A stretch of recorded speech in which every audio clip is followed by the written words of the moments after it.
பலன் எடுக்கிறதுக்கு முன்னாடி ஒரு கிரகத்தினுடைய பலம் தெரியணும். கிரக பலம் தெரியணும்னா அதுக்கு சில இதெல்லாம் இருக்கு. நிறைய பலம் சொல்லியிருக்காங்க. ரொம்ப தேவையான பலம் மட்டும். ஏன்னா ஒவ்வொரு புத்தகமும் ஒவ்வொரு ஆசிரியரும் வெவ்வேறு மாதிரி சொல்றாங்க. விஷயங்களை நம்ம தவிர்க்கிறோம். அடிப்படையில அதையெல்லாம் தவிர்த்துக்கிறோம். ஏன்னா இன்னைக்கே ஒரு மேடம் கேட்டிருந்தாங்க. அவங்க சந்தேகம் கேட்டதுக்கு அப்புறம் தான் பார்த்தா 2 புக்ல வந்து வேற வேற மாதிரி இருக்கு. அப்ப இதுல எதை எடுத்துக்கிறதுன்ற குழப்பம் வருது. அப்ப என்ன செய்யறோம்? அடிப்படையில் நம்ம அந்த மாதிரி விஷயத்த எடுத்துக்காமலே விட்டுருவோம் அப்படின்னு போறோம். வேற ஒண்ணும் இல்லை. அப்போ என்ன பலம் நாம பார்த்தா போதும். கிரக பலம்ங்கிறது நிறைய சொல்றாங்க. அதுல நம்ம என்ன பலம் பார்த்தா போதும் அப்படின்னா இருக்கிற இடம், அந்த நின்ற இடத்தினுடைய பலம். அங்க என்னென்ன இருக்கலாம்? ஆட்சியா இருக்கலாம், உச்சமா இருக்கலாம், நீசமா இருக்கலாம், மூலத்திரியோணமா இருக்கலாம். மூலத்திரியோணம் வேற என்ன இதுல இருக்கும்? நட்பு, பகை, சமம்.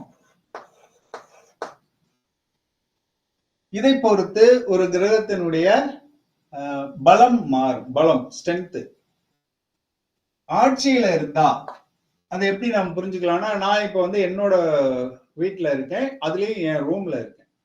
அப்போ எனக்கு இன்னும் பலம் அதிகம். என்னோட வீட்டுல இருக்குங்கிறது ஒரு பலம், அதுலயும் என்னோட ரூம்ல இருக்காங்கிறப்போ என்னை வேற யாரும் எங்க ஃபேமிலி மெம்பரே என்ன டிஸ்டர்ப் பண்ண முடியாது இல்லையா? அப்ப ஆட்சி,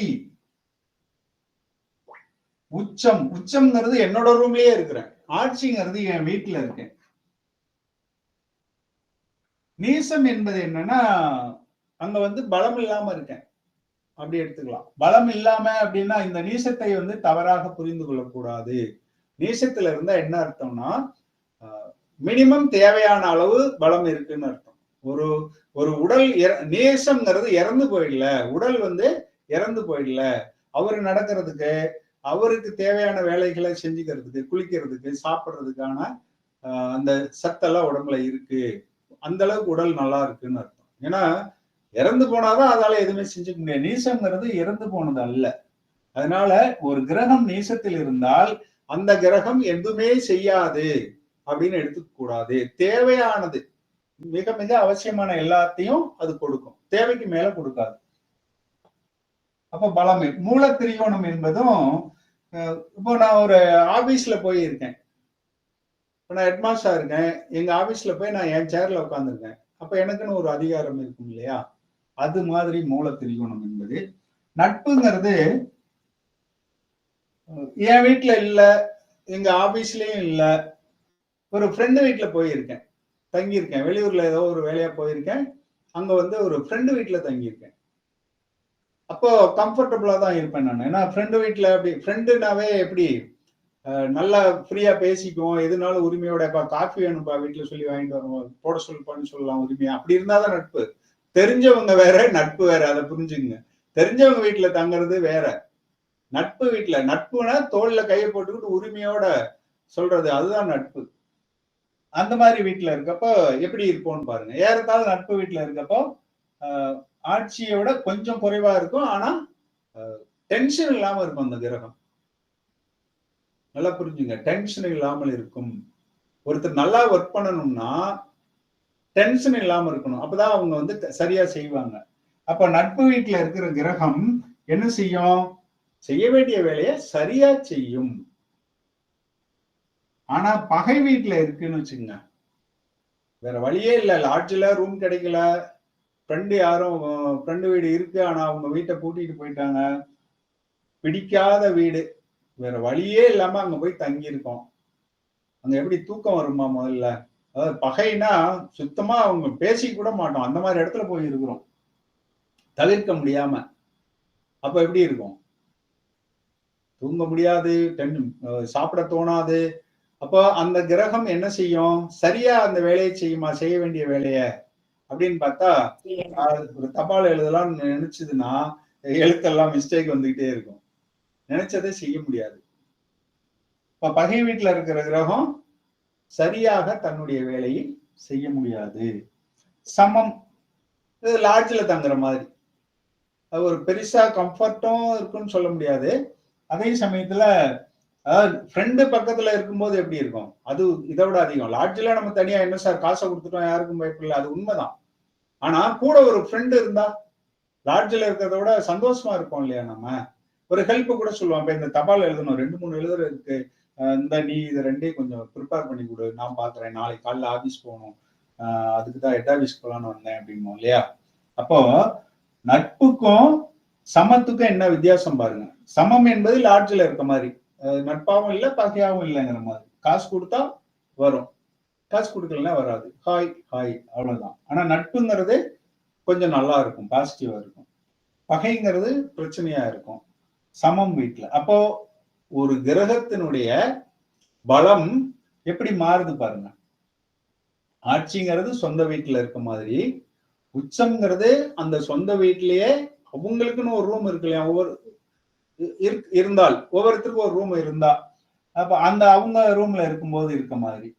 நீசம் என்பது ஒன்னும் இது இல்ல, பலமா இல்ல, வீட்லயே இருந்தா கூட என்ன அர்த்தம், அவங்களுக்கு ஒன்னும் பெருசா ஒன்னும் செய்ய, அடுத்தவங்களுக்கு எதுவும் செய்ய முடியாது. அவங்களுக்கு வேண்டியதை அவங்க செஞ்சுக்குவாங்க, அடுத்தவங்களுக்கு செய்யற நிலைமையில இல்ல. அதான் நீசம். தனக்கு வேண்டியதெல்லாம் செஞ்சுக்குவாங்க, அடுத்தவங்களுக்கு வேண்டிய ஒரு அவர்கிட்ட போய் ஏதாவது ஹெல்ப் கேட்டா, இப்ப நானே நடக்க முடியாம இருக்கேன், முழங்கால் வலிக்குது, நான் எங்க போய் உனக்கு தண்ணி எடுத்துட்டு வர்றது அப்படின்வாங்க இல்லையா? அதான் நீசம். அடுத்தவங்களுக்கு செய்ய முடியாது. மூலத்திரிகோணம்ங்கிறது ஒரு அதிகாரி தன்னுடைய ஆபீஸ்ல இருக்க மாதிரி, ஆட்சியா இல்ல, அவர் வீட்டுல அவர் இல்ல, அவர் ஆபீஸ்ல ஒரு பவர் இருக்க இடத்துல இருக்காரு.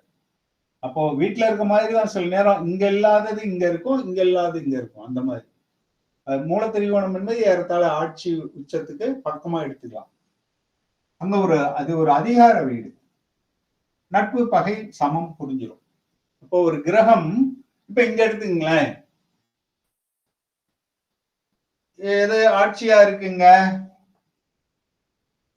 சூரியன் ஆட்சியா இருக்கார், புதன் நட்பு வீட்டுல இருக்கார், குரு பகை வீட்டுல இருக்கார். நான் பேசிக் இதுல வச்சு சொல்றேன், ஏன்னா அது இந்த நட்பு பகையும் புத்தகத்தை மாறும். நம்ம எப்படி சொல்றோம் அப்படின்னா, இப்ப நாடி எடுத்துட்டா குருவுக்கு யாருமே பகை இல்லை அப்படின்னு வரும், அது வேற. நம்ம எப்படி சொல்றேன் அடிப்படையில் எப்படி எடுத்துக்குவோம் அப்படின்னா, 2 அணிகள், குரு அணி, குரு சூரியன் செவ்வாய் சந்திரன், அதாவது சூரியன் சந்திரன் செவ்வாய் குரு, இந்த 4 பேரும் குரு அணி. இப்ப அவங்களுக்குள்ள நட்புன்னு எடுத்துக்கிறோம், சரியா? மிச்சம் இந்த ராகுக்கு எது விட்டுட்டு மிச்சம் இருக்க 3 பேரு யாரு? புதன் சுக்கிரன் சனி, இவங்க 3 பேர் ஒரு அணி. அப்ப அவங்கவுங்க வீட்டுல இருந்தாங்கன்னா, அந்த 3 பேருக்குள்ள அவங்க வீட்டுல இருந்தாங்கன்னா அது நட்புன்னு எடுத்துக்கலாம். இது அடிப்படை. மாத்தி இருந்தா பகைன்னு எடுத்துக்கணும். அதே மாதிரி ராகுக்கு எது எல்லாருக்குமே பொது பகை, அதாவது பாவ கிரகம் அப்படிங்கிறதுனால, அதாவது அசுர அணி சனி சுக்கிரன் புதன், இவங்க 3 பேருக்கும் குறைஞ்சபட்சம் சமம் அப்படின்னு எடுத்துக்கலாம். சரி, சனி இங்க வேற யார் ஆட்சியா இருக்கா? சூரியன் ஆட்சியா இருக்காரு, வேற யார் ஆட்சியா இருக்கா? சனி ஆட்சியா இருக்காரு. சந்திரன் பகை வீட்டுல இருக்காரு, ஏன்னா இவர் ஒளி கிரகம் ஒரு இருள் கிரகத்தோட சேர்ந்து இருக்கு, அது எப்பவும் கஷ்டம், அப்படி இருக்க முடியாது. அப்போ இது பகை வீட்டுலதான் இருக்கு சந்திரன். இப்ப சந்திரனுக்கு கஷ்டமா சனிக்கு கஷ்டமா? சனிக்கு லேசா கஷ்டம், ஏன்னா சனி ஆட்சியா தான் இருக்காரு. புரிஞ்சுங்க, பலன் எடுக்கிறதுல இது ரொம்ப முக்கியம். சனி என்ன சார் ஆட்சியா இருக்காரு, அது மூல திரிகோணம் வேற, கும்பம். சனி ஆட்சியா இருக்காரு, ஒரு நல்ல அப்படின்னு நினைச்சுக்கிட்டு இருப்போம். ஆனா என்னன்னா சந்திரன் பகை. நம்ம வீட்டுலதான் இருக்கிறோம், நான் கிளாஸ் நடத்தாலும் நினைச்சிட்டு இருக்கிறேன், ஃப்ரெண்டு என்ன எடுக்கக்கூடாதீங்க, பிடிக்காத ஒருத்தர் வந்து உட்கார்ந்துட்டு இருக்காரு இங்க பக்கத்துல, எனக்கு பிடிக்காதவர். நான் சரியா பண்ண முடியுமா? ஒரு ஸ்ட்ரெஸ் இருந்துகிட்டே இருக்கும். ஆனா இவருக்கு எப்படின்னா, சந்திரனுக்கு எப்படின்னா, பிடிக்காதவங்க வீட்டுல போய் உட்கார்ந்திருக்காரு. சந்திரனுக்கு ஸ்ட்ரெஸ் அதிகமா இருக்கும். அதாவது சந்திரன் தன்னுடைய காரியத்தை ரொம்ப கஷ்டப்பட்டு செய்வாரு. சனி லேசா சலிச்சுக்கிட்டு செய்வார். அப்படி எடுக்கணும் பலனை. ஜாதக பலன் எடுக்கும்போது கிரகத்தினுடைய நிலைகளை இப்படி வச்சுட்டு எடுக்கணும்.